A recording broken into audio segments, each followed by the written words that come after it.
dulu kita mulai saja. Alhamdulillah Pak Ustaz sudah hadir. Bismillahirrahmanirrahim. Assalamualaikum warahmatullahi wabarakatuh. Wah, nggak kedengeran nih salamnya nih. Ya, mudah-mudahan yang menjawab salam nanti dapat sapaan. Ya Wil, telat itu. Sekali lagi ya.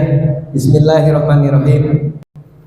Assalamualaikum warahmatullahi wabarakatuh.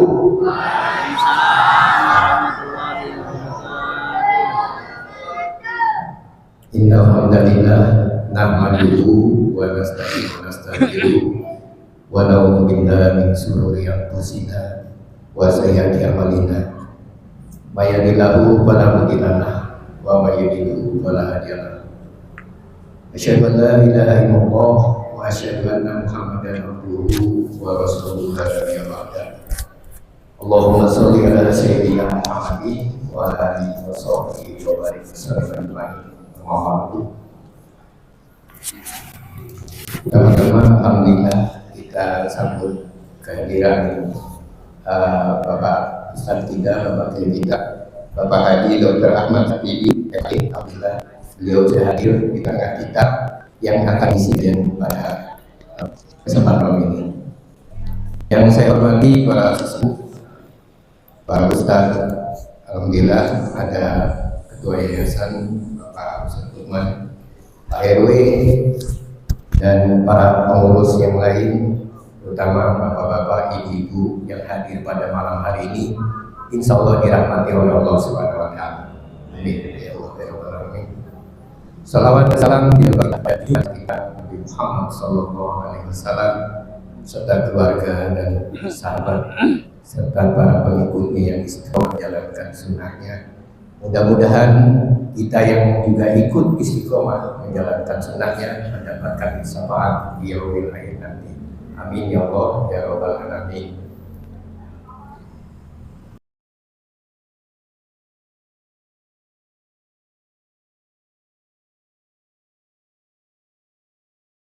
Ini tadi agendanya nggak ada sambutannya, jadi saya mewakili saja sambutannya, mewakili pengurus DKM Masjid Al-Ikhlas. Sekali lagi mengucapkan terima kasih kepada bapak-bapak, ibu-ibu semua yang hadir pada malam hari ini, dan terima kasih kepada Majelis Taklim RT 7 dan RT 8 yang sebagai penyelenggara pengajian bulanan pada malam hari ini. Selanjutnya kita buka dulu saja pengajian kita pada malam hari ini dengan membaca surat Al-Fatihah agar pengajian pada malam hari ini dapat berjalan dengan lancar. Selanjutnya kita kirimkan juga Al-Fatihah ini untuk saudara-saudara kita yang sedang sakit, mudah-mudahan Allah angkat penyakitnya, dan buat kita semua yang hadir pada malam hari ini mudah-mudahan diberikan keberkahan oleh Allah Subhanahu Wa Taala. Wa ala adanya wa ala kulli niyatin sholihah. Al-Fatihah. A'udzubillahi minasyaitonir rajim. Bismillahirrahmanirrahim. Alhamdulillahirabbil alamin. Arrahmanir rahim. Maliki yaumiddin.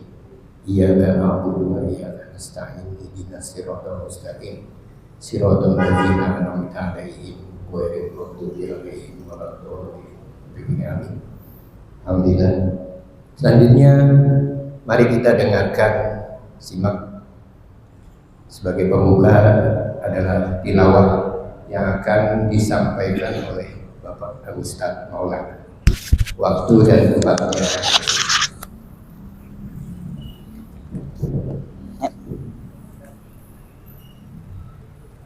Kemana kita?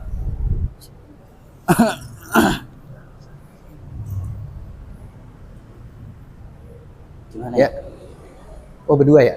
Di mana kita? Sini aja. Berdua. Di sini nggak apa-apa. Sini. Sini.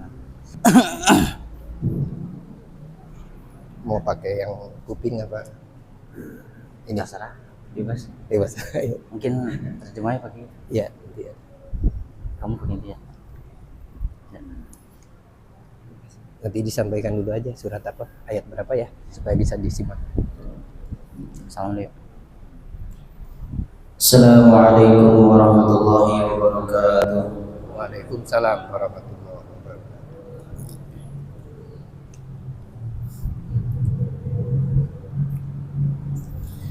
A'udzu billahi minasy syaithanir rajim.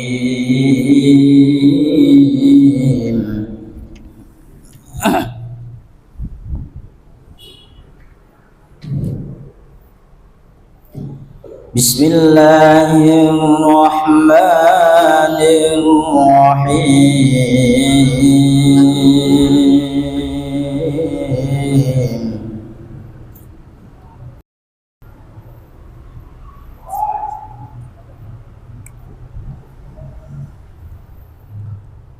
لو أنزلنا هذا القرآن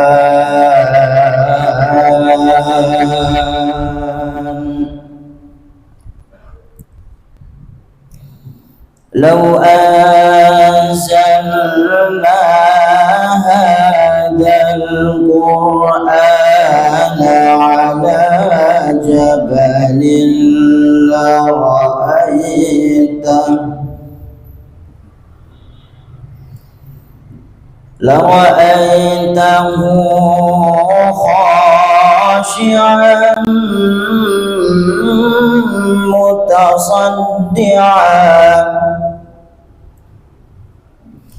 خاشعا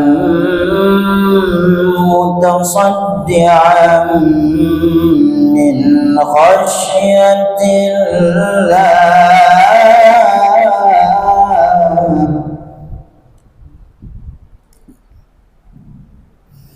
وتلك الأمثال نضربها للناس لعلهم يتفكرون.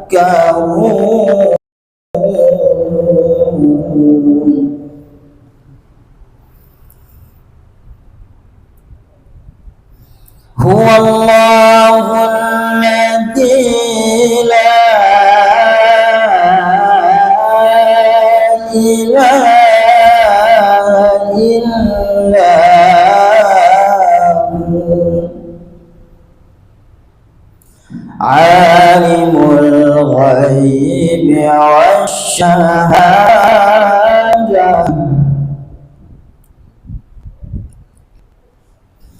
هو الله الذي لا إله إلا هو عالم الغيب والشهادة.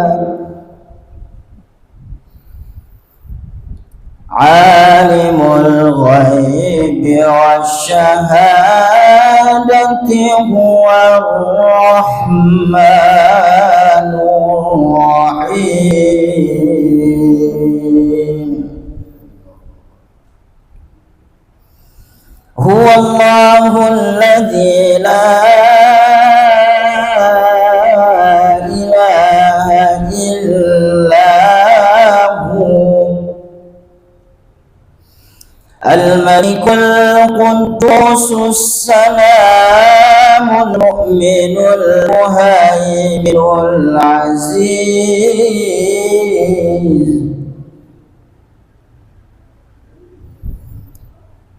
المؤمن المهيمن العزيز الجبار المتكبر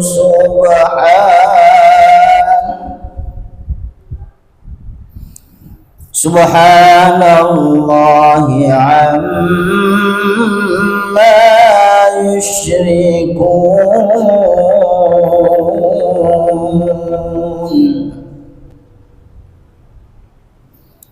هو الله الخالق البارئ المصور له الأسماء.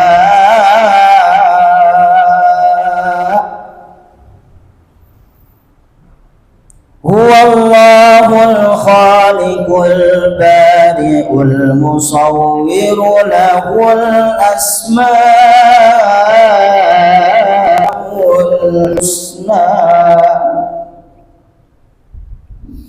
يسبح له ما في السماوات والأرض وهو العزيز الحكيم.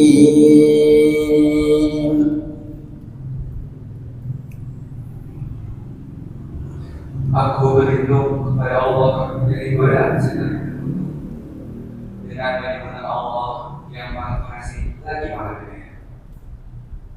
Sekiranya kami turunkan Al-Quran ini kepada sebuah gunung, pasti kamu akan melihatnya tunduk, terpecah belah sebabkan takut kepada Allah. Dan perumpamaan-perumpamaan itu kami buat untuk manusia agar mereka berpikir. Dialah Allah, tiada Tuhan selain Dia. Mengetahui yang gaib dan yang nyata, Dialah yang Maha Pengasih, Maha Penyayang. Dialah Allah, tidak ada Tuhan selain Dia. Maha Raja yang Maha Suci, yang Maha Sejahtera, yang menjaga keamanan, pemelihara keselamatan, yang Maha Perkasa, yang Maha Kuasa, yang memiliki segala karunia. Maha Suci Allah dari apa yang mereka persekutukan. Dialah Allah yang menciptakan, yang mengadakan, yang menentukan, Dia memiliki nama-nama yang indah. Apa yang di langit dan di bumi bertasbih kepadanya. Dan Dialah yang Maha Perkasa, Maha Bijaksana. Sadaqallahul Aliyyul Azim. Maha benar Allah dengan segala firman. Assalamualaikum warahmatullahi wabarakatuh. Waalaikumsalam warahmatullahi wabarakatuh.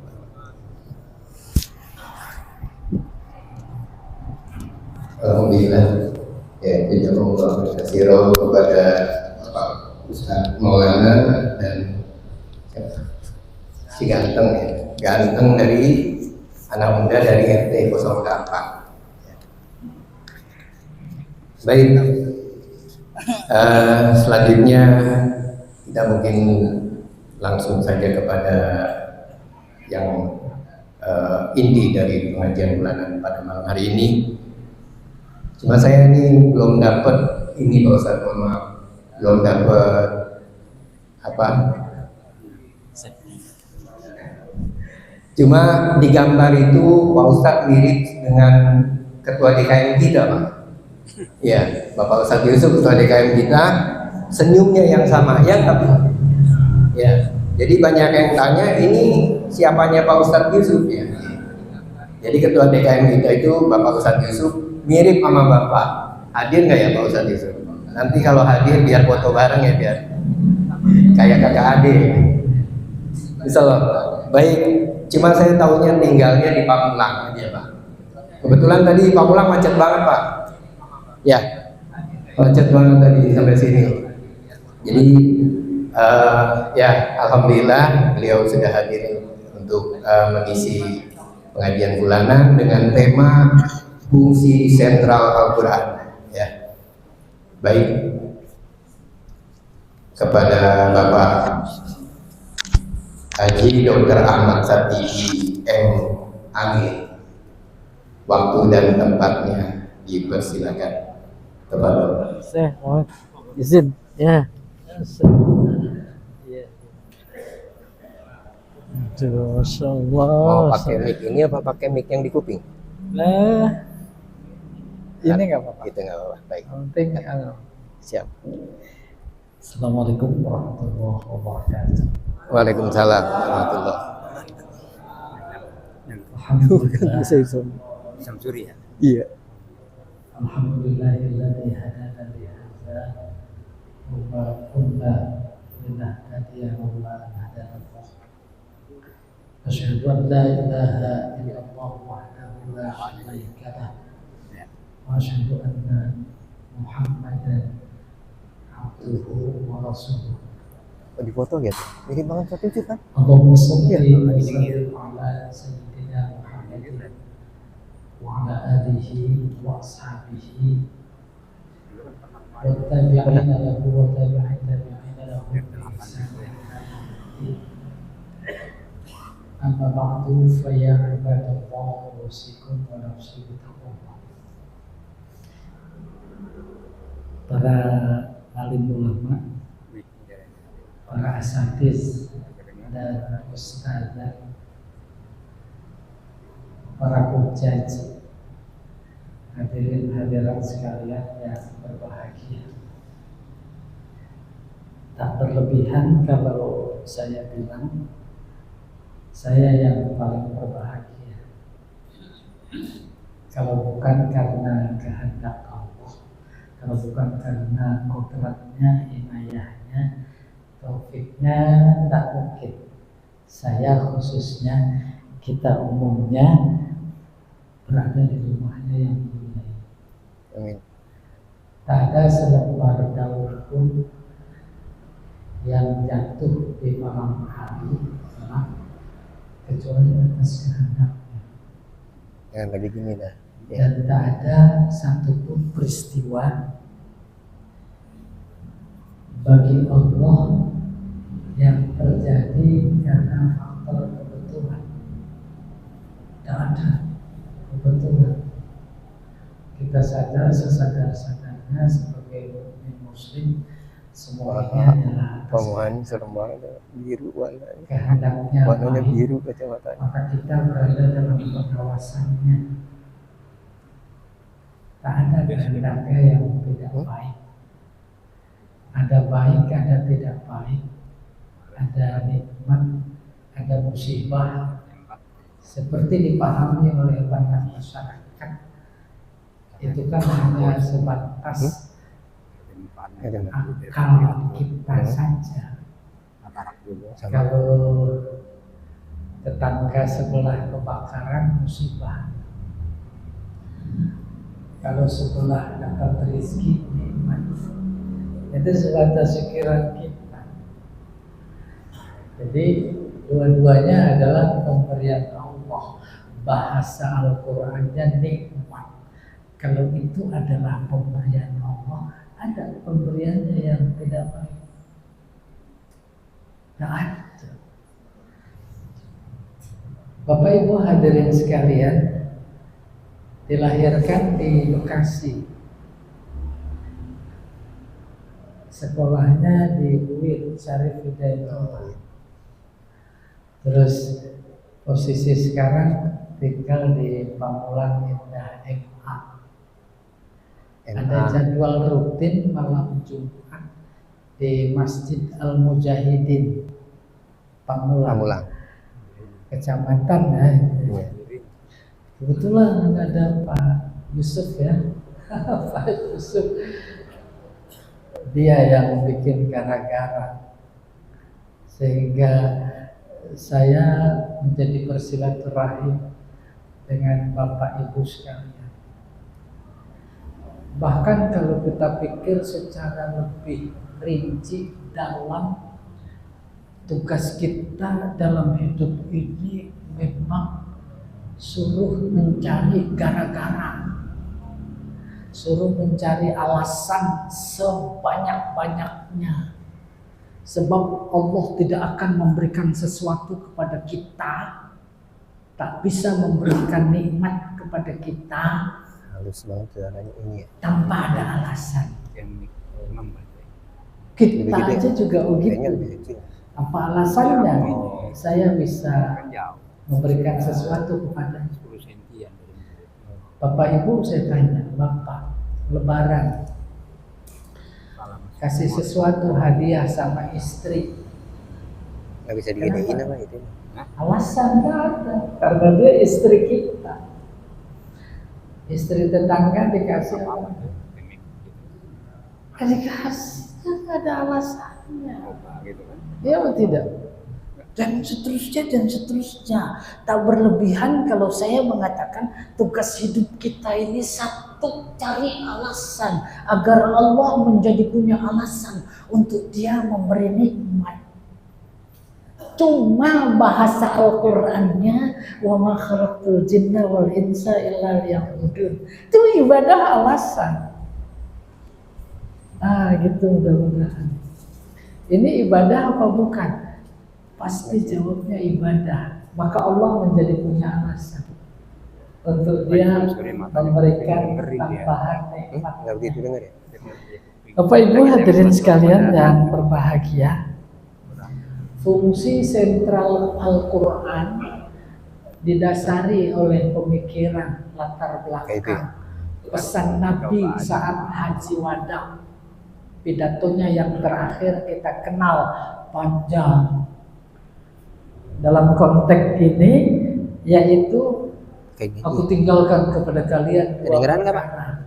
Taraktu fikum amrayn lan tadillu ma in tamassaktum bihima kitabullah wa sunnatu rasulih. Itu pesan Nabi. Kan luar biasa, kita di rumah Allah bicara tentang nabinya, dan insya Allah tema sentralnya adalah Al-Quran.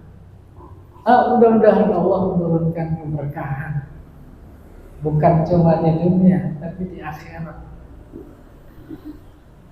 Ketika Rasulullah berpesan kepada umat pada saat itu, Coba pakai ini.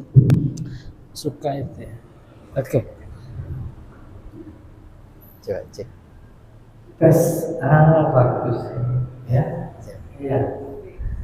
Ketika Rasulullah berpesan pada haji wadahnya yang sudah populer, semua kita tahu, dua perkara yang diwariskan ditinggalkan kepada kita, yaitu Al-Quran dan hadis. Kalian tidak akan sesat selama kalian berpegang teguh kepada keduanya. Sesat bukan cuma di dunia, tetapi tidak sesat juga di akhirat. Bukan cuma ngasih tahu, tetapi di balik itu ada perintah. Kalau memang percaya dengan kata-kataku, yaitu tidak akan sesat. Pegang itu kenceng-kenceng gitu bro. Itu yang akan kita bicarakan. Fungsi sentral Al-Quran cuma dua.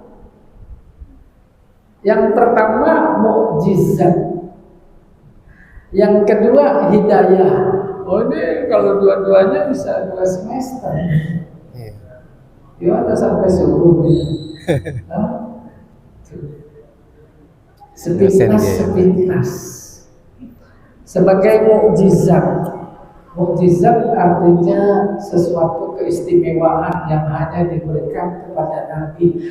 Begini gampangnya, Allah ciptakan sesuatu, alam semesta ciptaan. Pada saat yang sama Allah ciptakan juga hukum-hukumnya. Bahasa teologisnya, hukum itu sunnatullah yang kita kenal. Allah ciptakan api, maka sunnahnya panas. Allah ciptakan air, sunnahnya dia mengalir ke tempat yang rendah. Itu hukumnya, sunnahnya. Allah ciptakan asap, sunnahnya membumbung ke atas. Asap ada nggak yang membumbung ke bawah? Ada nggak? Nggak ada. Asap rokok kemana bumbungnya? Sunnah. Besi keras, tempe, empuk, itu jangan dikira itu bukan sunnah Allah. Kalau besi panas, dicabut panasnya. Api panas, dicabut panasnya, maka sunnahnya dicabut. Oke? Kalau sunnahnya dicabut buat para nabi, itu namanya mukjizat. Nabi apa ya yang dibakar nggak hangus? Tuh Nabi Ibrahim. Enak kalau dibahas sesuai dengan Al-Quran. Ya, oke, saya ulangi. Api panas, panasnya dicabut, itu hukumnya. Kalau diperuntukkan untuk Nabi, namanya mukjizat. Besi keras, dicabut kerasnya, buat Nabi mukjizat. Nabi apa tuh yang kalau bikin baju cuma kayak ibu-ibu bikin donat gitu loh. Maka Allah bilang wa alanna lahul hadida wal Qur'an. Nabi Daud. Oke, api panas tuh. Sunnahnya dicabut, tapi buat para aulia maka namanya karomah atau ma'odah. Itu sama, sunnahnya dicabut. Tetapi yang satu lagi yang penting, sunnahnya dicabut, api jadi tidak panas, tetapi diperuntukkan buat hamba-hambanya yang durhaka. Itu namanya sihir. Tuh, terbeda kelas-kelasnya. Mukjizat sama ma'unah atau karomah nggak bisa dipertunjukkan. Orang-orang soleh nggak ada sifat-sifat sombong mempertunjukkan. Dan di Al-Quran memang diceritakan ketika Nabi ditantang, kalau kamu Nabi, mana mukjizatmu? Nggak bisa dia. Mukjizat atas izinnya dalam situasi dan kondisi yang menurut perhitungan Allah memang harus diberikan. Apa cerita Al-Qurannya? Jawab Nabi, innamal ayatu indallah, mukjizat milik Allah. Oke, hambanya yang soleh, Nabi, dan kemudian satu lagi yang durhaka. Nah, kalau yang sihir itu yang bisa dipertunjukkan. Ini ada yang pada bisa sihir. Umpamanya itu bisa ditunjukkan. Kalau mukjizat nggak bisa. Mukjizat secara garis besar terbagi dua. Ada yang bersifat hissi maddi, material. Ada tongkat, ada makanan, maidah. Nabi ketika dikepung ketika umroh tahun ke-6 Hijriah, aduh saya lupa ini. Ayo siapa yang bisa bantu? Dikepung, nggak boleh masuk ke Mekah. Lalu kemudian sahabat-sahabat yang pada pakaian ihram udah kelamaan belum tahu. Akhirnya di mana? Ini Hudaybiyah, kepung. Akhirnya kehausan. Lalu Nabi di bejana air sedikit dicelupkan, nih keluar air, nggak habis diminum. Itu namanya hissi. Mukjizat para nabi termasuk Nabi Muhammad yang bersifat hissi, dia selesai berakhir dengan berakhirnya Nabi, mati nggak ada lagi mukjizatnya. Tapi ada satu mukjizat yang bersifat akli rasional, itu dia Al-Quran. Nabinya udah wafat, Al-Qurannya masih ada apa enggak? Itu mukjizat diturunkan oleh Allah kepada nabinya sesuai sejalan seiring dengan keunggulan kaumnya pada saat itu. Kalau keunggulan kaumnya adalah sihir, maka dia harus mukjizat mengalahkan sihir. Kalau pengobatan, maka dia harus mengalahkan ketinggian pengobatan kaumnya pada saat itu. Oleh karena itu menjadi terbayang Al-Quran sebagai mukjizat memberikan informasi keunggulan bangsa Arab pada saat itu adalah bahasanya. Udah kebayang keunggulan mereka pada bahasanya. Bapak Ibu hadirin sekalian, bangsa Arab terdiri dari kabilah-kabilah, kerjaannya berantem, merebutkan air, kehidupan. Maka yang kuat mengalahkan yang lemah. Tetapi karena puncak ketinggian bahasa, keunggulan mereka pada saat itu adalah bahasa, lalu tembus melegenda ke budaya kita, ada peribahasa lidah lebih tajam dari pedang. Itu lidah maksudnya bahasa. Kayak apa gambaran bahasa mereka tajamnya? Kalau kabilah A sama kabilah B berhadapan-hadapan mau adu pedang, sebelum adu pedang mereka adu bahasa dulu. Si A mencela si B, dijawab lagi, dicela lagi, dijawab lagi. kalau salah satu sudah tak mampu menjawab, nggak usah beradu pedah. Dia mengakui kekalahannya. Itu tergambar tajamnya, sehingga ada peribahasa kalau bahasa Arab itu al-lisan anka minas sinan, lidah lebih tajam dari gigi. Turunlah mukjizat kepada Nabi Muhammad, bentuknya bahasa sesuai sunnahnya, karena itu yang paling diunggulkan oleh bangsa, yaitu bahasa Arab. Ketika Al-Quran adalah mukjizat, maka dari mulai bismillah sampai anas mukjizat semua. Nggak bisa ada yang mengalahkan. Udah, saya cerita sedikit singkat. Dari berbagai cara dan jalan untuk menjaga dakwah Nabi tak mampu mereka. Oleh karena itu dikumpulkan para sastrawan. Terpilih satu orang namanya Al-Walid bin Mughirah, ditugaskan untuk datang kepada Nabi Muhammad, menandingi Al-Qur'annya. Nabi Muhammad pada saat itu ada di sisi Ka'bah. Kalau Nabi Muhammad umpamanya di sebelah selatan, dia datang dari utara sampai di sisi Ka'bah. Nabi Muhammad di sini. Diberitahu oleh malaikat, Muhammad, terus si Walid datang mau menandingi Al-Qur'anmu. Nabi Muhammad kemudian membaca surat As-Sajdah, Alif Lam Mim sampai terakhir. Dia mendengarkan. Akhirnya nggak berani berhadapan dengan Nabi Muhammad. Dia pulang dengan pucat pasi menghadap kepada tokoh Quraisy yang mengutusnya.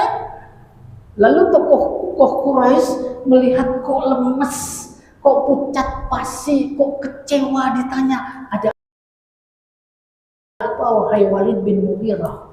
Jawabannya apa? Laqad sami'tu kalaman min Muhammad laisa min kalamil ins wala min kalamil jin. Aku dengar kalam Muhammad, bukan kalam manusia, bukan kalam jin. Itu dia yang paling hebat bahasanya, berkata seperti itu. Ya tidak? Inna lahu latulawah. Ketinggian maknanya menjulang ke langit. Wa inna asfalahu lamuhdik.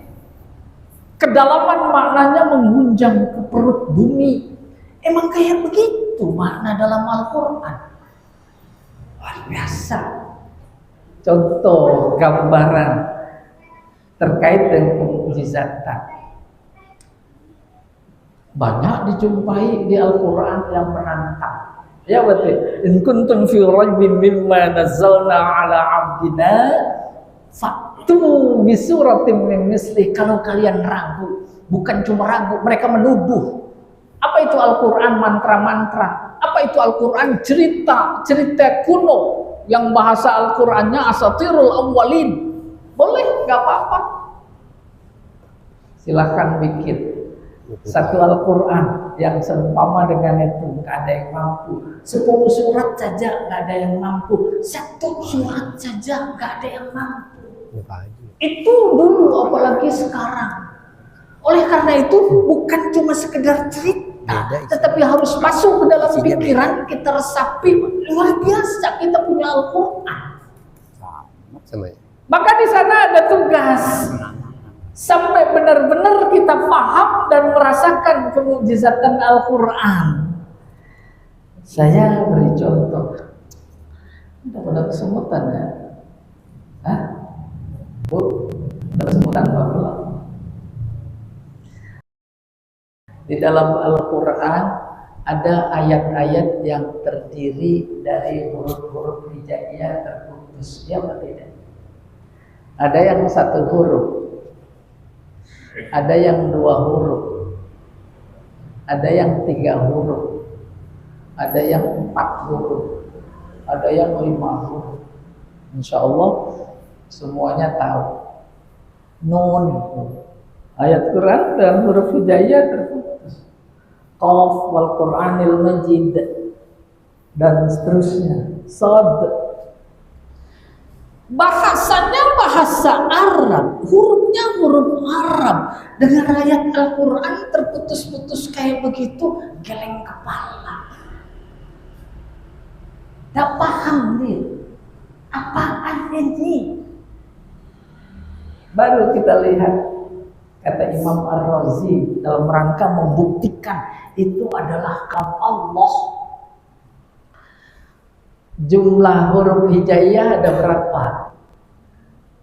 28. Sebab ada yang gak dihitung karena berulang. Boleh kita lihat. Oleh Imam Ar-Razi dibagi tiga kelompok.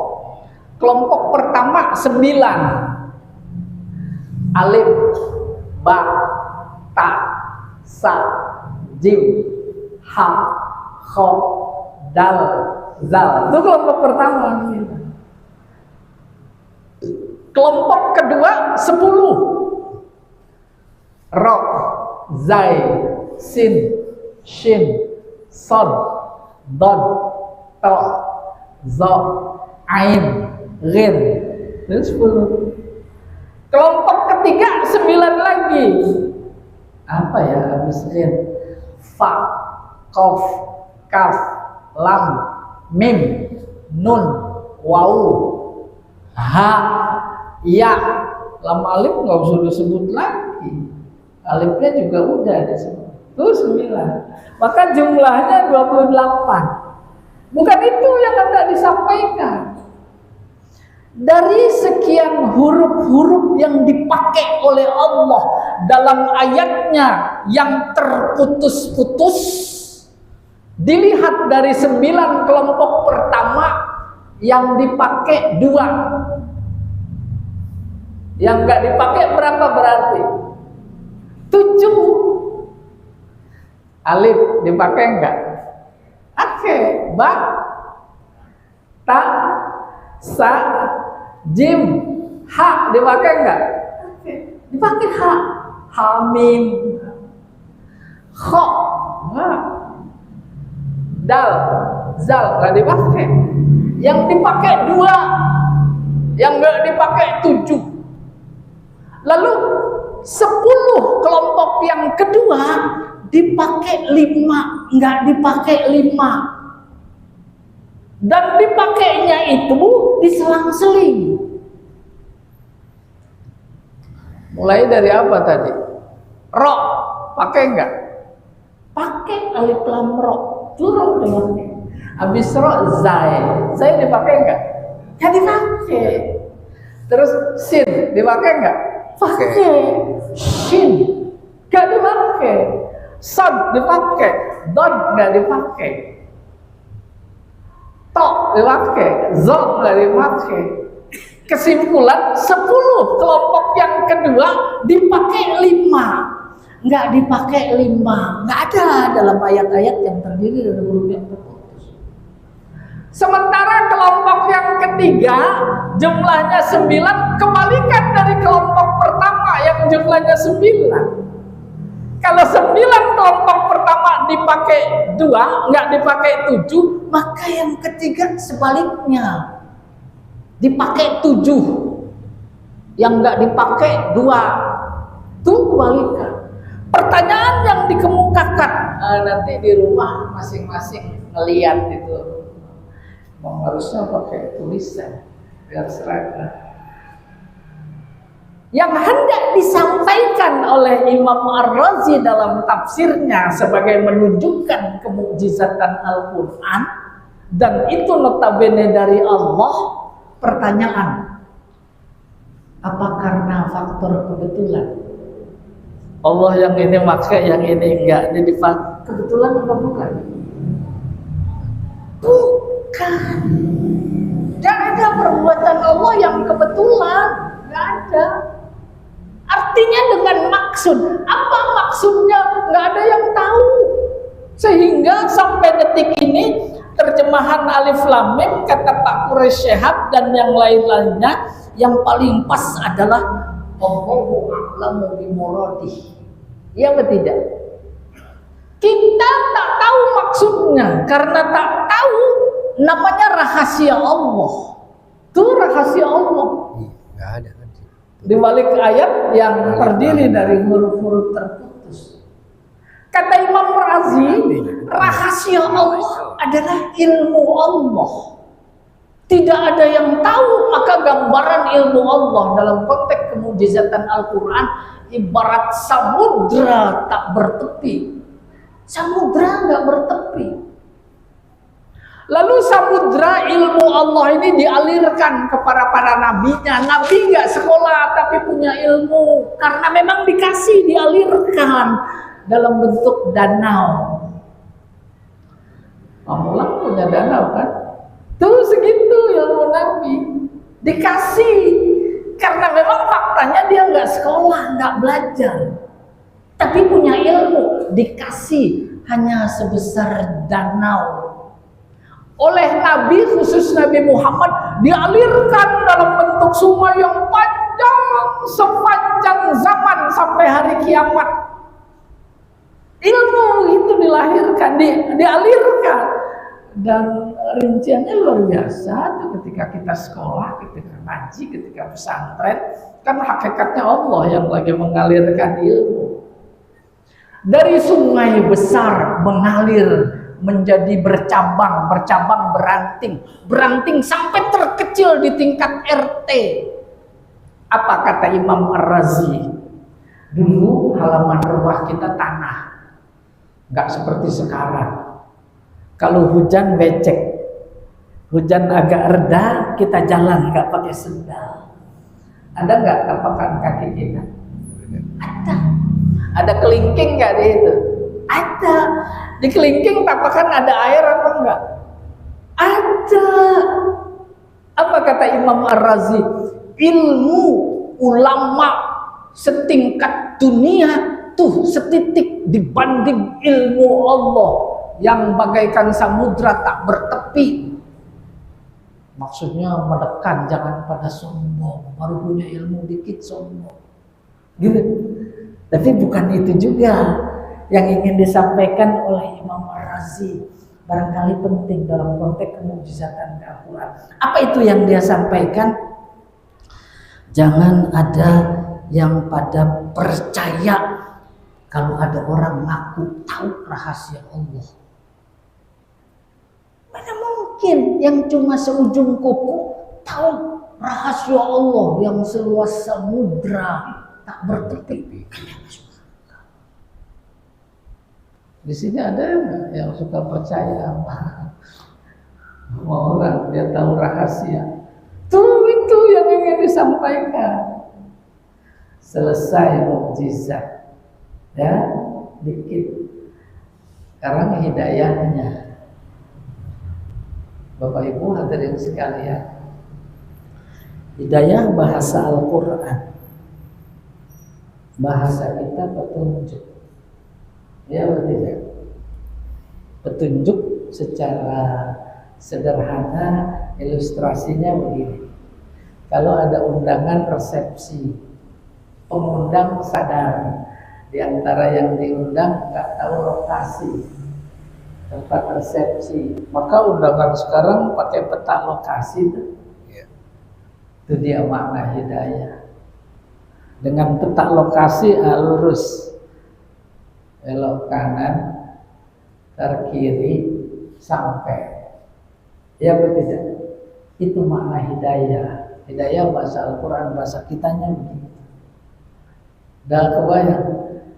Al-Quran Allah nyatakan hudan lil muttaqin. Suratnya yang lain, ayatnya yang lain, hudan linnas, petunjuk. Kalau kita beli alat elektronik di toko, terus pasang sendiri, buntu. Ini bautnya sama umur yang mana? Sadar pabrikan. Udah disiapkan buku, namanya buku apa? Tunjuk, buku hidayah kalau bahasa Al-Quran. Maka luar biasa pentingnya itu buku hidayah. Oh iya, ini sama ini sambungannya. Boleh bayangkan buku petunjuknya pakai bahasa Cina. Berguna apa enggak? gambarnya aja. Al-Quran petunjuk bukan cuma seperti ilustrasi tadi. Petunjuk jalan bukan cuma ke lokasi acara, tetapi ke akhirat. Coba bayangkan. Dan bahasanya bahasa Arab. Oleh karena itu secara jujur mukmin-mukminat lewat logika tadi ada pesan. Pelajari bahasanya. Kita selama ini abai.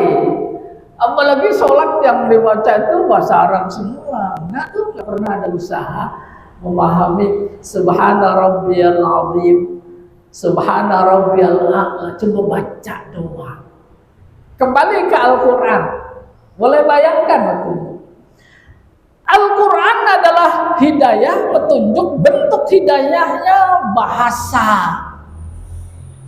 Baru saya coba bantu jelaskan. Bahasa ada dua. Pertama bentuk huruf. Yang kedua bukan huruf.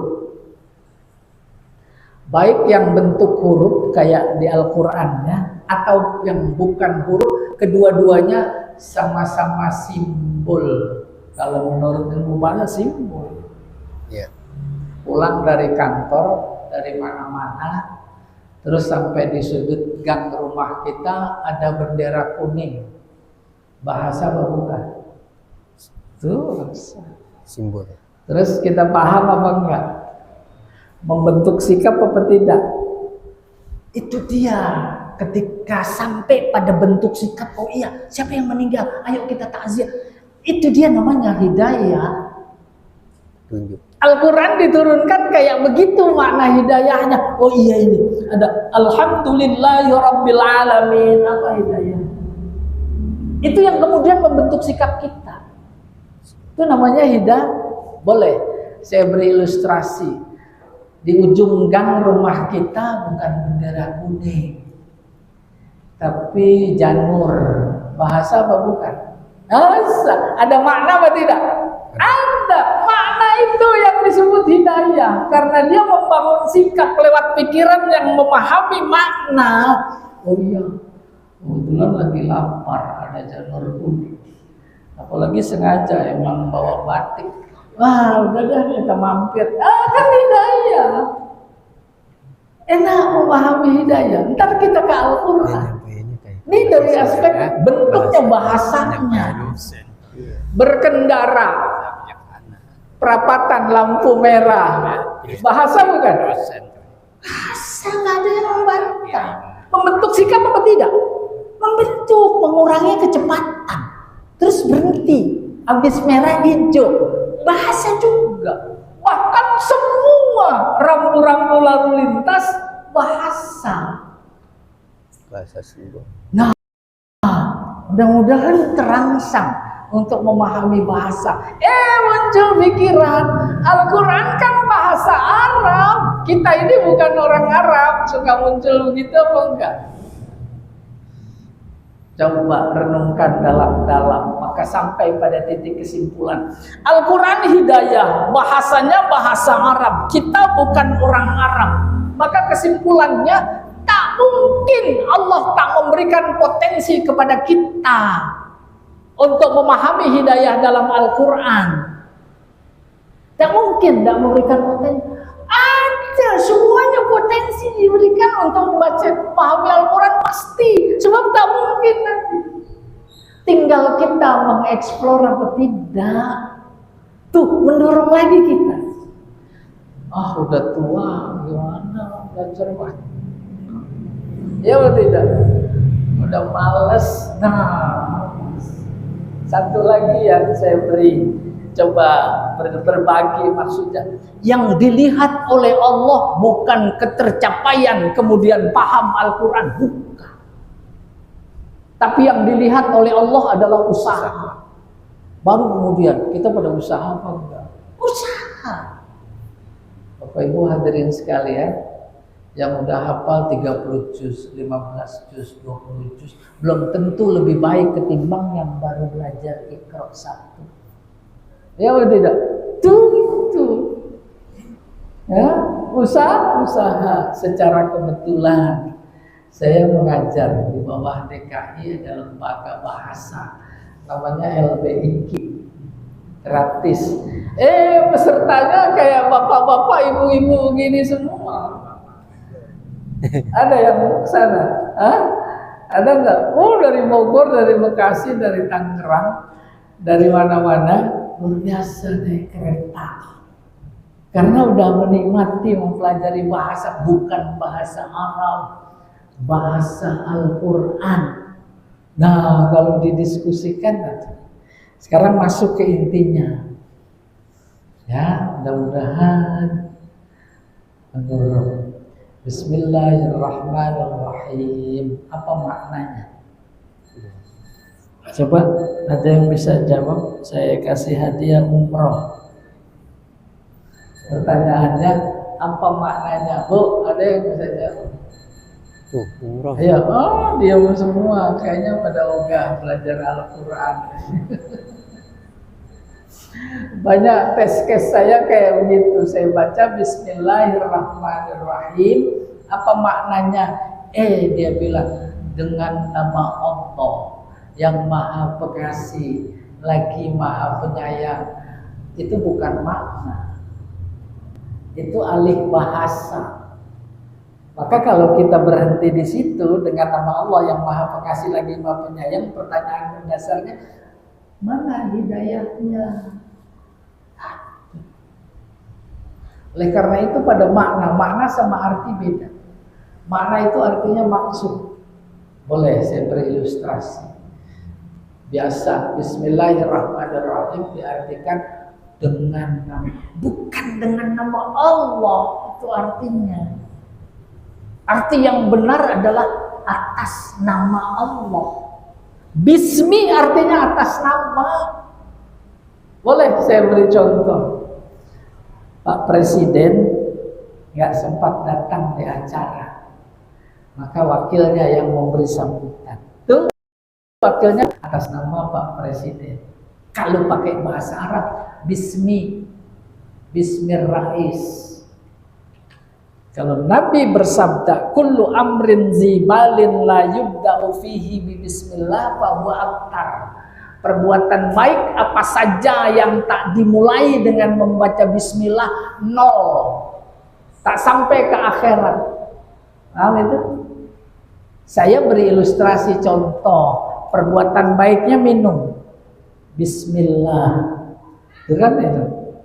Ini contoh perbuatan baik banyak.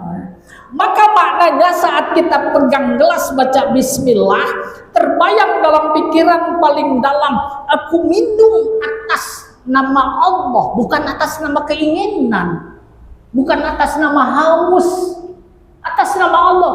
Kebayang apa enggak? Boleh kita buktikan. Kenapa atas nama Allah bisa minum tanpa air? Gak bisa. Pertanyaannya, air siapa yang bikin? Tuh, masa mau atas nama yang lain? Air ada, tapi tak ada keinginan, bisa minum? Gak bisa. Keinginan siapa yang ngasih? Allah. Air ada, keinginan ada, kemampuan tidak ada, kudrat gak bisa minum. Kudrat siapa yang ngasih? Allah. Itu dipahami lalu mendapatkan hidayah. Oh begitu. Itu dia makna. Air ada, kekuatan tidak ada juga. Tetapi kata dokter jangan minum, bahaya. Bisa minum? Gak bisa. Kesehatan siapa yang ngasih? Oleh karena itu datangnya kita ke sini jangan dikira karena kemauan kita, karena kesehatan kita, karena tenaga kita. Semuanya yang melibatkan bisa ke sini adalah Allah. Udah, besok-besok melakukan sesuatu nggak enak. Kalau nggak atas nama, itu namanya atas nama. Bismillah, dan itu enak ini. Kata seorang mufasir, Dr. Wahbah Zuhaili, Al-Quran kalau diperas isinya ada di Al-Fatihah. Al-Fatihah diperas lagi. Isinya di ayat kelima. Iyyaka na'budu. Tuh ketauhidan. Tapi ada juga yang berpendapat isinya di Alhamdulillahirabbil alamin. Tapi ada juga yang berpendapat diperas lagi tuh Al-Fatihah, adanya di Bismillah, Bismillah adanya di Bi. Bi. Ada yang punya ilmu Bi apa? Apa Bi artinya atas? Baru pengen. Karena pengennya atas nama Allah, dia udah dekat dengannya, Allah denger. Tuh kita lihat orang-orang yang dekat dengan Allah. Padahal nggak punya buah-buahan di rumah. Banyak sekali buah-buahan apa enggak? Umpama. Kembali tadi tuh makna bi.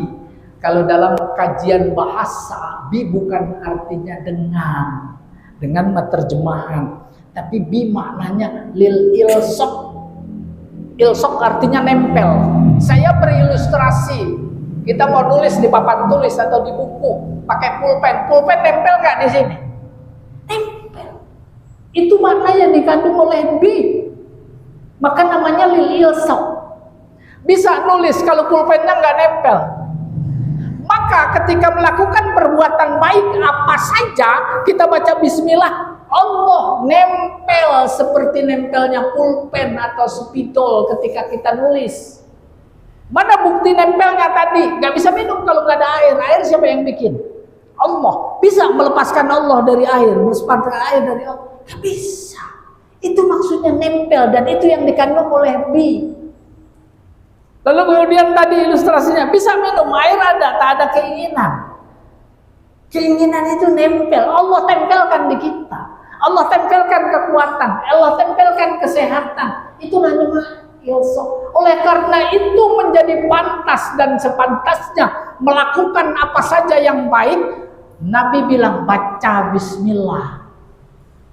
Kalau kita lagi nulis ilustrasinya, pulpen yang nempel di tangan. Tapi kalau lagi minum, apaan yang nempel? Jangan dikira tangan yang nempel, bukan. Bi yang nempel nama. Bismi itu nama. Nama yang nempel dalam perbuatan itu disebut nama, maksudnya zat bagi Allah. Boleh saya beri ilustrasi? Ada benda tanpa nama. Ayo angkat tangan yang bisa jawab, anterin saya pulang.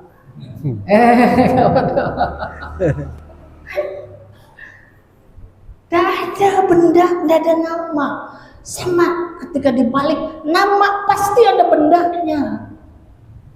Kalau nggak bisa jawab sekarang, ntar WA saya. Ada nih benda, nggak ada namanya. Berani? Oke, pertanyaan berikutnya. Nama sama benda bersatu apa berpisah? Wah, ini ujianmu ceramahnya. Kan mau naik kelas.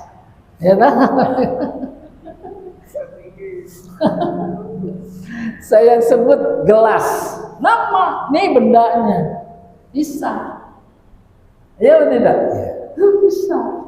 Apa saja ciptaannya, nama dan benda berpisah. Kita sebut matahari, itu nama. Bendanya, kita sebut bulan. Kita sebut apa saja berpisah. Maka Muhammad Abdul dalam tafsirnya memberikan ilustrasi ekstrim. Kita lagi haus, zikir 1000 kali, air, hilang gak rasa haus? Gak hilang, malah tambah. Itu menunjukkan nama sama benda berpisah. Ganti zikirnya, api. Angus sekali dah. Angus kalau sambil ngerokok terus lupa. Itu ekstrim sekali, nama dan benda. Apa yang hendak dikatakan oleh Imam Ar-Razi dalam konteks menjelaskan Bismillahirrahmanirrahim? Jangan bayangkan kayak begitu ketika kita berzikir menyebut nama Allah. Ya Rahman, Ya Rahim, Ya Wadud, Ya Syakur, dan seterusnya. Jangan bayangkan kayak zikir nyebut api-api. Kan Kan ada hidayah itu di dalam bismillah. Oh iya, zikir besok tambah khusyuk. Ya Rahman, dia lebih senang disebut namanya, dipuji ketimbang diminta.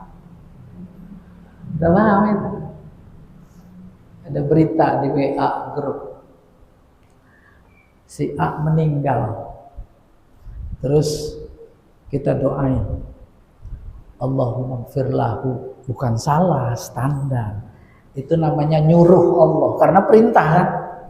Nyuruh Allah agar dia memberi ampun. Dia lebih suka pakai doa yang gak ada perintah.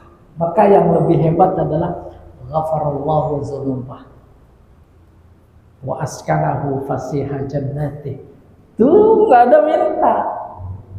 Sehingga orang-orang yang luar biasa dekat dengan Allah udah malu minta, malu berdoa minta. Kenapa? Karena yang diberi saja belum disyukuri semua. Iya apa tidak? Kita kan kalau syukuran cuma pindah rumah aja, pindah rumah syukuran. Padahal ada nikmat yang luar biasa lebih besar dari ketimbang dapat rumah baru umpamanya. Tuh, pernah nggak dapat undangan syukuran kuping? Kuping nikmat bukan? Tuh, syukuran kaki, syukuran mata, ada undangan gitu. Kan ada. Dan memang masih banyak lagi yang harus disampaikan terkait itu. Oke, tadi bismillah, nama betapapun disebut dalam ayat itu namanya adalah zatnya, asma'nya, sifat-sifatnya adalah zatnya. Gak bisa dibedakan antara nama dan zat, seperti halnya pada ciptaannya. Nah, jamaah, ini Isya apa Maghrib?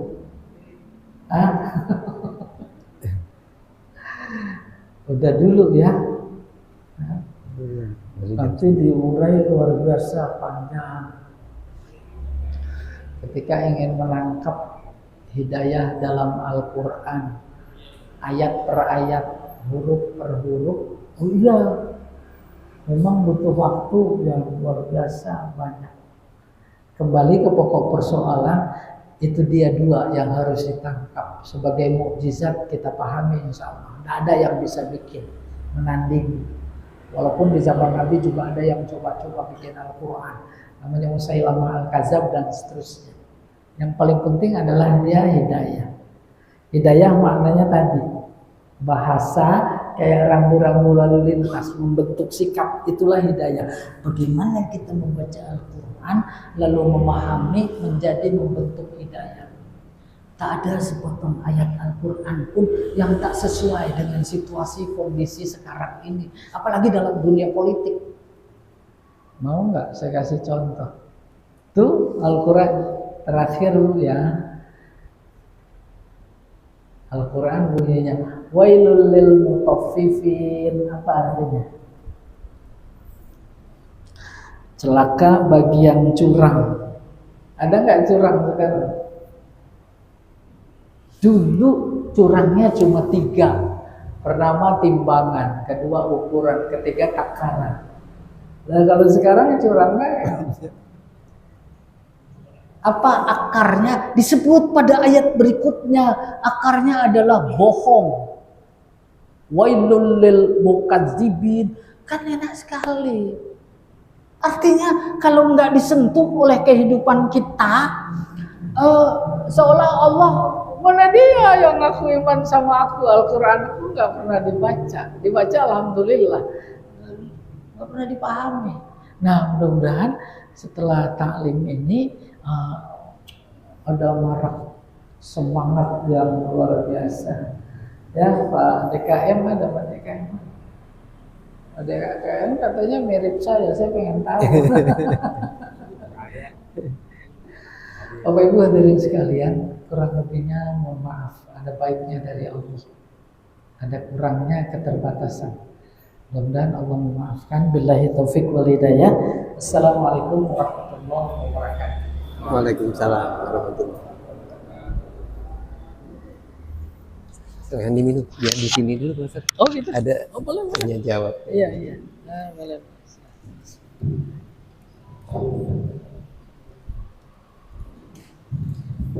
Baik, alhamdulillah. Jadi aku kasih kepada Ustadz yang sudah menyampaikan materinya begitu dalam ya. Mungkin apa yang disampaikan oleh Pak Ustadz itu ada yang kurang jelas atau ada yang mau ditanyakan seputaran dengan yang disampaikan maupun yang sesuai tema, waktu dan tempatnya. Dipersilakan, saya kasih waktu kurang lebih 15 menit untuk ada tanya jawab dari ibu-ibu.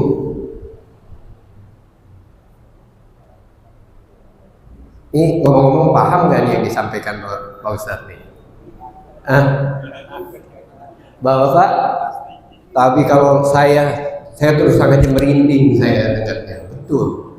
Karena Al-Quran itu sebagai petunjuk itu, kalau nggak kita baca dan nggak kita pahami, ya buat apa kita? Keberadaan kita di dunia untuk apa kalau bukan untuk ibadah kepada Allah Subhanahu Wa Taala? Dan itu adanya di mana? Di Al-Quran. Jadi silakan Bapak-bapak. Alhamdulillah, Pak Ustaz.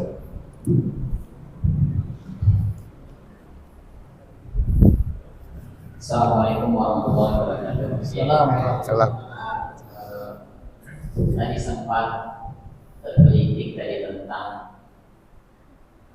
bahasa Al-Quran itu adalah bahasa Arab, sehingga untuk bisa memahami Al-Quran itu ya harus ada bekal bahasa Arab.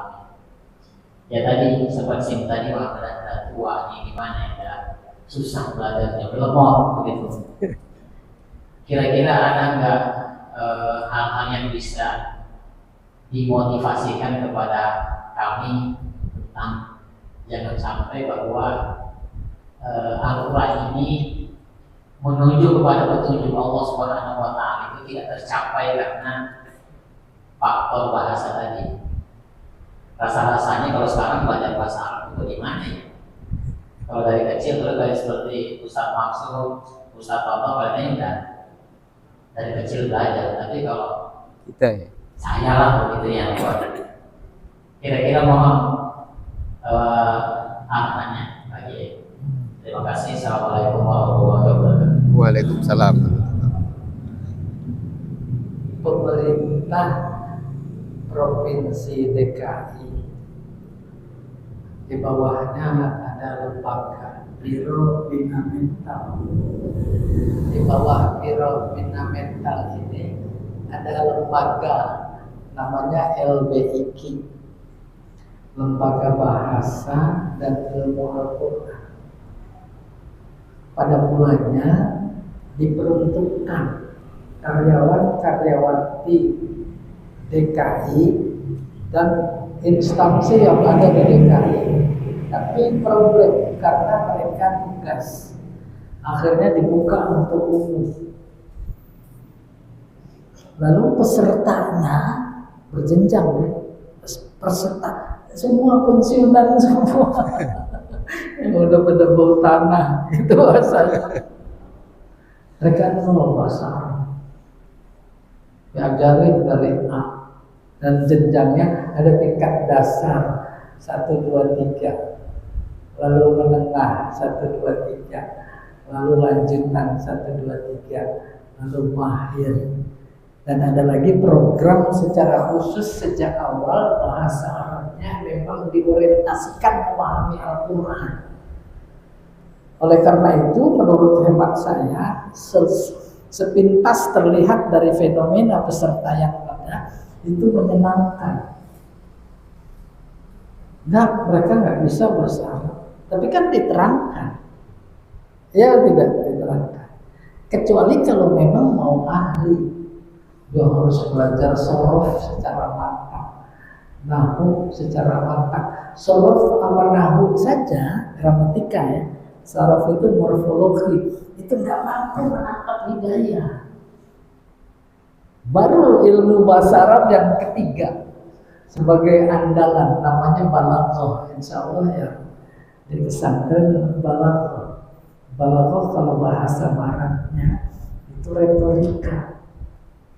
Oke, tokoh balaghah yang sudah menghayati ilmunya, menemukan, diterapkan ke dalam Al-Quran, lalu dia berkata, al-balaghatu alatul hidayah.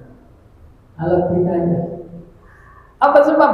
Sebab dia menangkap bukan yang tersurat, tetapi yang tersirat. Yang tersirat inilah hidayah. Bukan cuma melihat bendera kuning, tapi di baliknya ada makna, itu kan tersirat. Ya tidak? Itu bukan yang di janur, tapi yang di balik itu. Kayak begitu rambu-rambu lalu lintas. Nih di balik bi tadi sepintas, di balik ismi, di balik ar-Rahman, di balik ar-Rahim, di balik alhamdulillah. Kita sebatas alhamdulillahirabbil alamin, segala puji, belum ada hidayah. Apa yang ada di baliknya? Allah menyuruh kita kalau memuji, pujilah Allah. Jangan puji yang lain, melihat keindahan, kebesaran, keagungan, keluar biasaan. Puji. Subhanallah. Itu juga salah satu bentuk bukan cuma kagum, tapi pujian. Nah, hemat saya, jangan bayangkan kalau memang mau belajar, bayangkan bisa, maka nggak bisa-bisa. Percaya apa enggak?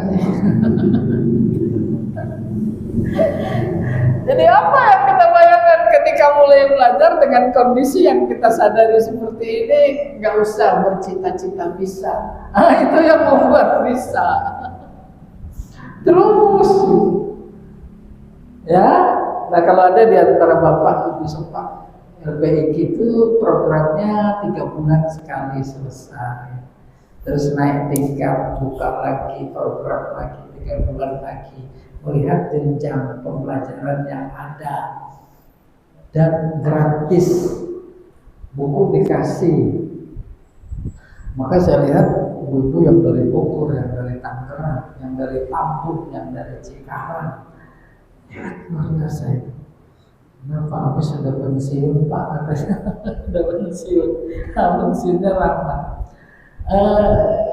Saya pikir begitu, ya bisa kita insya Allah. Allah besar. Ada lagi yang lain?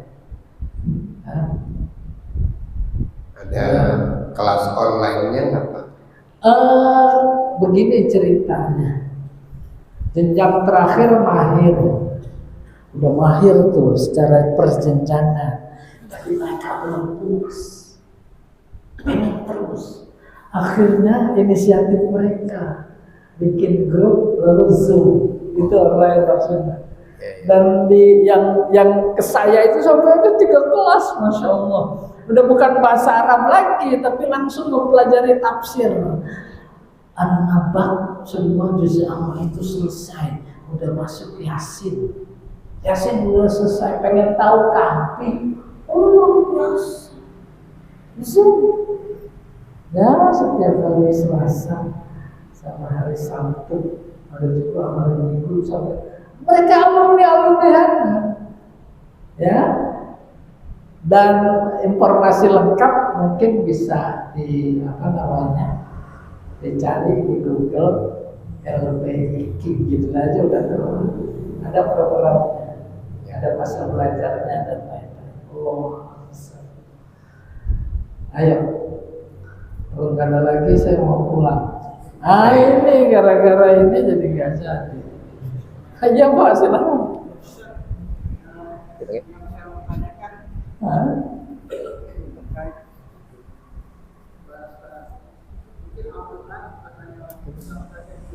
Chat.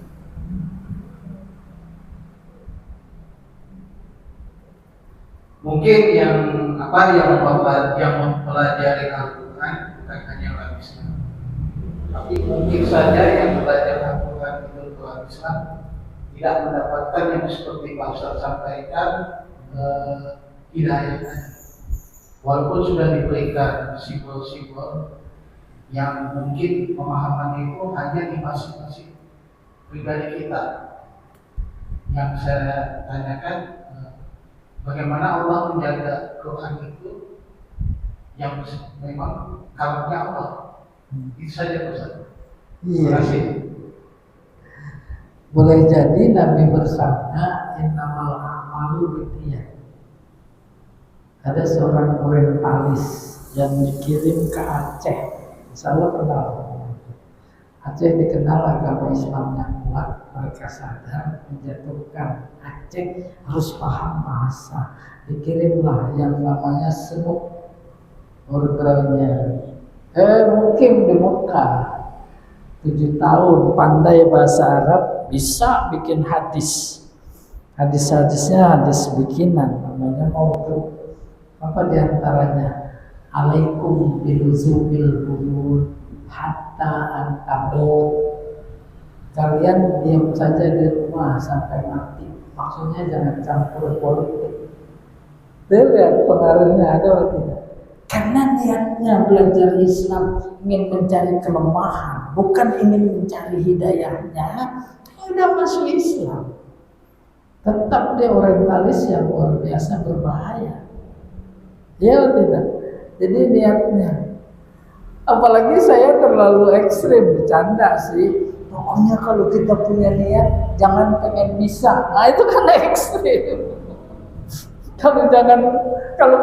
Jangan pengen bisa, insya Allah nggak bisa. Percaya kok.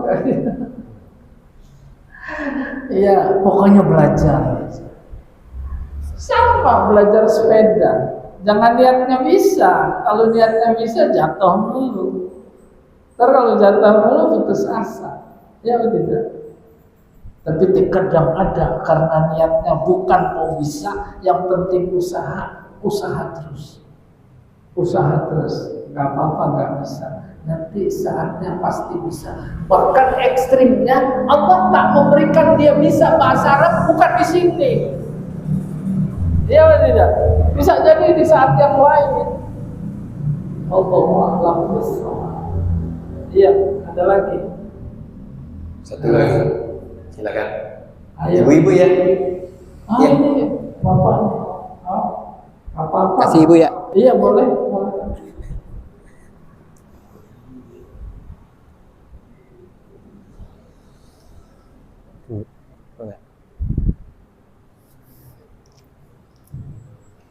Bismillahirrahmanirrahim. Assalamualaikum warahmatullahi wabarakatuh. Waalaikumsalam warahmatullahi wabarakatuh. Sebelumnya terima kasih kepada Ustaz ya atas ilmunya. Ini yang terkritik saya tentang hidayah ya Pak ya. Pak Ustaz tadi kan berbicara tentang hidayah. Nah, dimana kalau misalkan hidayah seperti kita tahu kan bahwa hidayah itu kan hak prerogatif Allah ya. Jadi siapa yang Allah kehendaki dia akan mendapatkan hidayah. Nah, terkait dengan itu bagaimana caranya kita ketika mungkin Allah sudah sampaikan, tadi kan maknanya kan kita tahu bahasa nih ya, tahu bahasa yang sudah ketahuan, cuma yang tersirat belum sampai tuh. Nah, bagaimana caranya kita agar yang tersirat itu bisa kita tangkap dan dengan momen istilahnya momen bagus ya. Jadi ketika saat itu kita bisa tangkap dan kita bisa dapatkan hidayah itu gitu. Itu satu. Terus yang kedua, menyimak dari tadi yang sudah dikatakan mengenai bahasa Arab ya.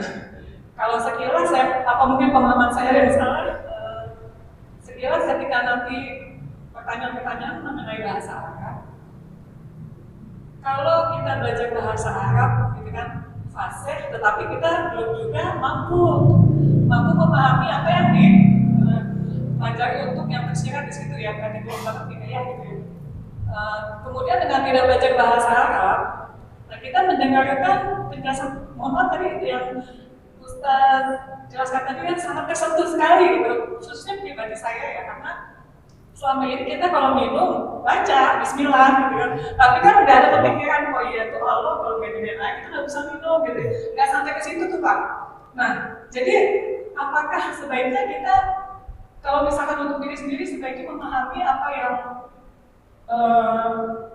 di apa yang diberitahu atau mungkin pengetahuan yang mungkin lebih sifatnya kepada yang praktis dibanding kepada yang teori tadi. Seperti misalnya belajar bahasa Arab harus bisa ini atau lebih bagusnya kita paham dan bisa kita Aplikasi. tangkap gitu maksud dari yang diajarkan di Al-Quran. Ya, terima kasih. Assalamualaikum warahmatullahi wabarakatuh. Waalaikumsalam. Nanti kalau saya ada lupa, tolong disambung ingatkan lagi. Dalam Al-Quran, proses hidayah itu membuat ada dua macam hidayah. Yang pertama hidayah dari Allah, ini yang tadi disebut prerogatif Allah. Yang lain nggak bisa. Yang kedua dari Nabi. Nabi hanya menunjukkan jalan hidayah. Itulah yang dimaksud wama alaina illal balagul mubin. Kami cuma menyampaikan. Dari Allah disampaikan. Silahkan pikirin. Kalau kalian pikirin, maka Allah menyambut. Oke? Tapi ada hidayah yang diisyaratkan dalam Al-Quran, prerogatif Allah, yang lain nggak bisa. Pamannya mau meluruskan nafas terakhir, Nabi berusaha mentargetkan qul la ilaha illallah, nggak juga. Maka turun ayat innaka la tahdi man ahbabta walakin Allah yahdi man yasha. Oke, kebayang. Kau nggak bisa beri hidayah kepada dia. Aku yang itu yang tadi prerogatif. Tapi nggak bisa. Apa tugas Nabi menyampaikan? Ngasih tahu tuh kayak peta tadi. Baru saya berilustrasi. Cari alamat, ketemu orang. Pak RT ini rumahnya di mana? Terus dia bilang, Bapak lurus ya. Nanti ada pohon mangga belok kanan. Tuh tugas Nabi. Dia memberi hidayah. Lurus, belok kanan, belok kiri, nyebrang jembatan. Itu dia rumahnya. Paham? Itu tugas Nabi. Ya, sampaikan. Maka fungsi sentral Nabi dua, memberi kabar gembira, memperingatkan. Oke? Nih kalau kamu ikut aku, kamu masuk surga. Ikut apa enggak tergantung dia. Itu wama alaina illal balagh. Pak, rumah Pak RT ini mana? Ayo saya antar. Tuh antar. Oleh karena itu makna hidayah sama dan sebangun derivasinya dengan hadiah. Bapak Ibu mau kasih hadiah dibungkus rapi, dilempar apa diantar? Diantar. Kayak begitu Allah ketika memberi hidayah kepada kita. Bukan cuma kayak begitu, diajarin oleh Allah mintanya. Setiap sholat kita baca ihdinas siratal mustaqim. Maka diantar itu kita. Iya, habis sholat terus baca buku, baca tafsir terjemahan. Itu lagi diantar oleh Allah untuk lebih memahami ayat-ayat yang ada di dalam Al-Quran. Persoalannya kita mau nggak diantar gitu. Baru kemudian hidayah itu ada 5. Yang pertama namanya hidayah fitrah. Fitrah itu kullu maulidin yuladu 'alal fitrah. Selama ini di tengah masyarakat diartikan salah. Fitrah itu suci. Ya betul tidak? Kembali kepada kesucian. Bukan. Fitrah itu potensi iman. Maka Nabi bersabda tadi, setiap bayi yang dilahirkan lewat pernikahan yang sah atau tidak, kedua orang tua yang beriman atau tidak, sama dan sebangun, punya potensi iman. Itu bagian dari hidayah. Maka ayatnya surat Ar-Rum ayat 11. Aqim wajhaka lid-dini hanifa fitratallah allati fatara an-nasa 'alaiha la tabdila li khalqillah dzalika dinul qayyim walakinna aktsaran nas la ya'lamun. Kebanyakan kita nggak tahu. Oke, fitrah nih. Maka tumbuh besar saja bayi, terus remaja, terus dewasa. Andai kata dibiarkan dia menempuh jalan hidupnya, pasti kenal dengan Allah. Soal kenalnya kapan tergantung usahanya. Firaun, luar biasa Firaun. Kenal sama Allah apa enggak dia?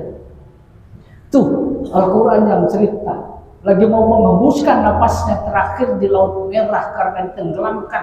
Dia berkata, Al-Quran yang cerita, amantu bi Rabbi Musa. Aku iman kepada Tuhan Nabi Musa. Itu dia fitrah. Makna fitrah yang kedua, cenderung kepada yang baik, cenderung kepada yang benar. Ada pemain sepak bola, bukan bola yang ditendang, kaki orang ditendang. Kemana cenderungnya gitu? Padahal nggak kenal apa agamanya, apalagi bangsanya, nama nggak kenal. Tapi kita cenderung pada perbuatan yang baik. Itu namanya fitrah, diberikan kepada setiap orang. Yang kedua, hanya dengan fitrah disangsikan seseorang dalam perjalanan hidupnya kenal dengan Allah, maka dilengkapi dengan potensi fitrah yang kedua, yaitu akal. Fitrah plus akal diharapkan dalam perjalanan hidup seseorang kenal dengan Allah, karena akal bisa membedakan antara baik buruk, hak batil. Kita kurang lebih. Kalau diberi ilustrasi agak panjang. Tetapi sadar sesadar-sadarnya, akal juga memiliki sejumlah kelemahan. Apa kelemahannya? Nggak ada bedanya minuman keras sama minuman empuk. Itu kata akal. Ya, lemah akal. Bagaimana kenal dengan Allah? Zat yang absolut, mutlak, tak dijangkau oleh akal. Kata akal, nggak ada bedanya hidup seatap pakai nikah sama nggak pakai nikah. Tuh akal. Nggak ada bedanya antara 50.000 dapat halal sama 50.000 dapat haram. Sama dibeliin cendol sama banyaknya. Itu terbatas akal.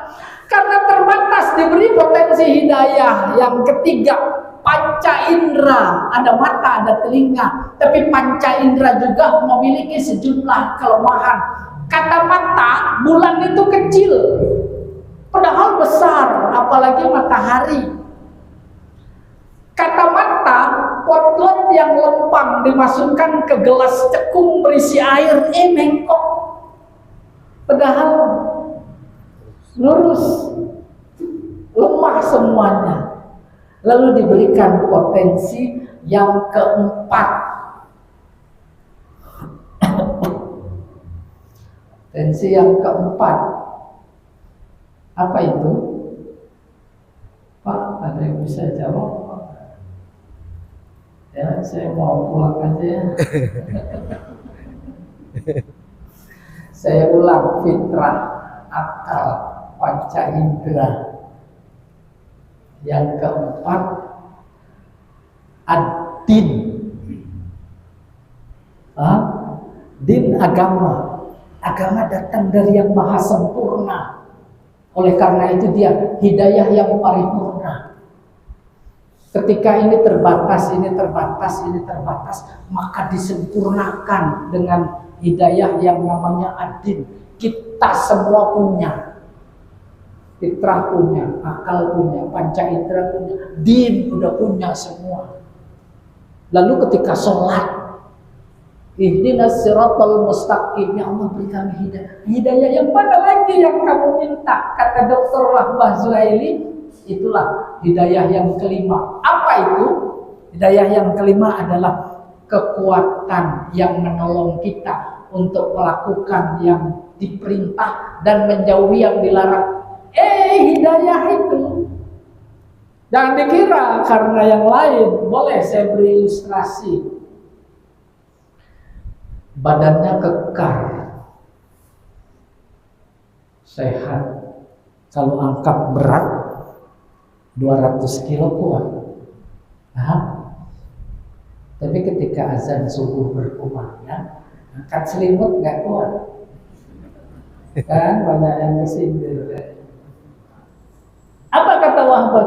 Hidayah yang kelima belum hingga, yang disebut hidayah ma'unah. Dan itu yang harus kita konsentrasikan dalam sholat, khususnya ketika ihdinas siratal mustaqim.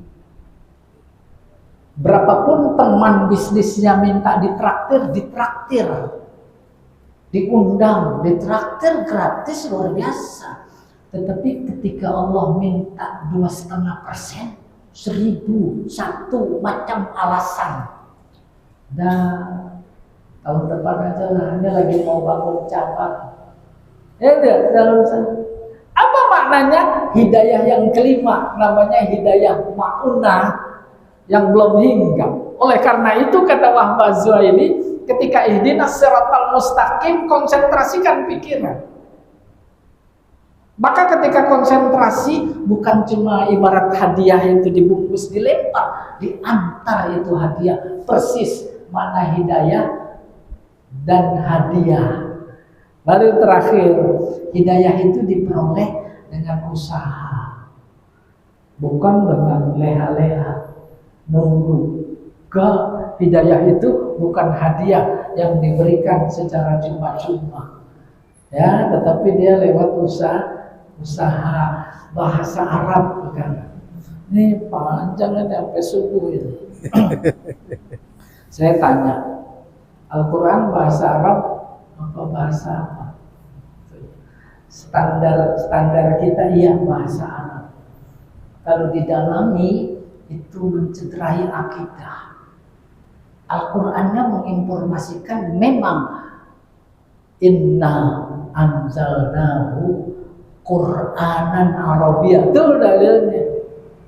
Banyak ada 4 macam ayat yang seperti bahasa Arab, memang benar. Tapi teruskan itu ayat, la'allakum ta'qilun. Pikirin dong. Masa bahasaku bahasa orang Arab? Akhirnya dalam kajian sastra dirinci perbedaan bahasa Al-Quran dengan bahasa Arab. Bahasa Al-Quran wahyu, bahasa Arab wahyu apa bukan? Kan wahyu. Bahasa Al-Quran mukjizat, bahasa Arab mukjizat bukan? Bukan.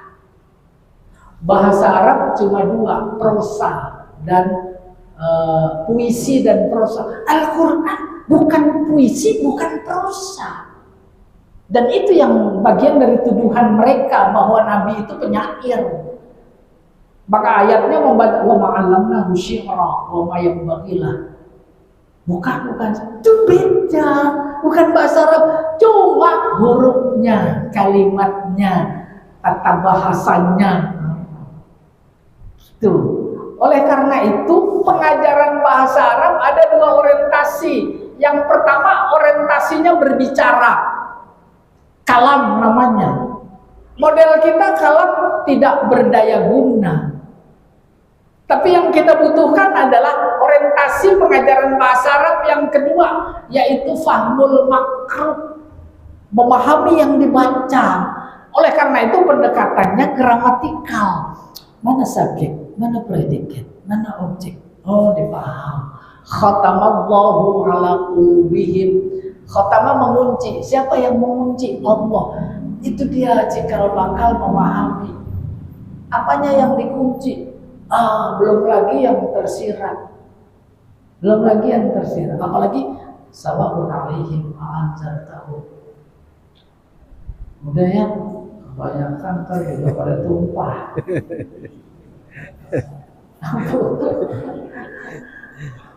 Ya, mudah-mudahan ya dipertemukan kembali. Silakan. Baik, alhamdulillah. Mudah-mudahan bisa dipahami ya. Ini pertanyaan dari ibu-ibu luar biasa ya. Jawabannya sampai panjang. Gitu. Jadi berisi lah intinya.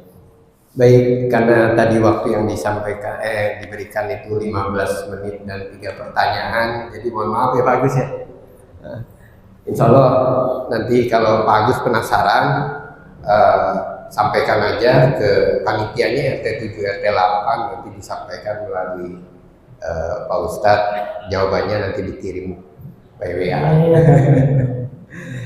Baik, nah tadi Pak Ustadz sudah menyampaikan nanti cari di Google itu yang ya. Ya. Nanti mudah-mudahan yang punya usaha untuk memahami bisa ikut programnya Pak Ustadz. Ya.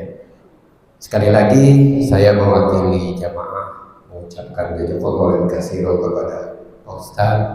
Mudah-mudahan apa yang disampaikan oleh Pak Ustadz dapat menjadi ilmu buat kita semua yang tentunya nanti kita amalkan, dan pada ujungnya adalah membawa keberkahan buat kita semua ilmunya. Sebelum ditutup, mau minta tolong lagi nih Pak Ustadz untuk berdoa, mendoakan kita semua nih supaya mudah menggapai hidayah.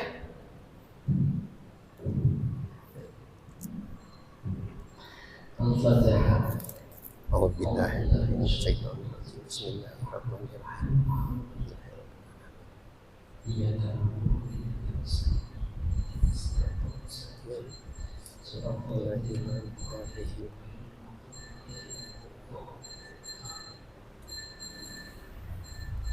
Bismillahirrahmanirrahim. Amin.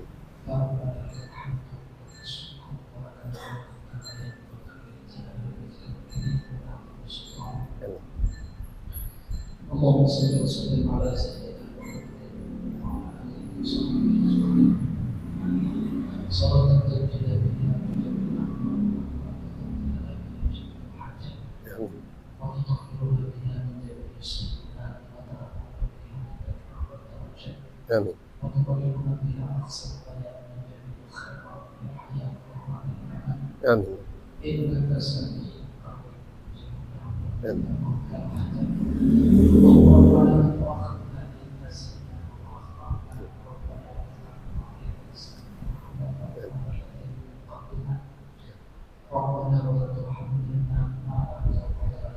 Amin. Amin.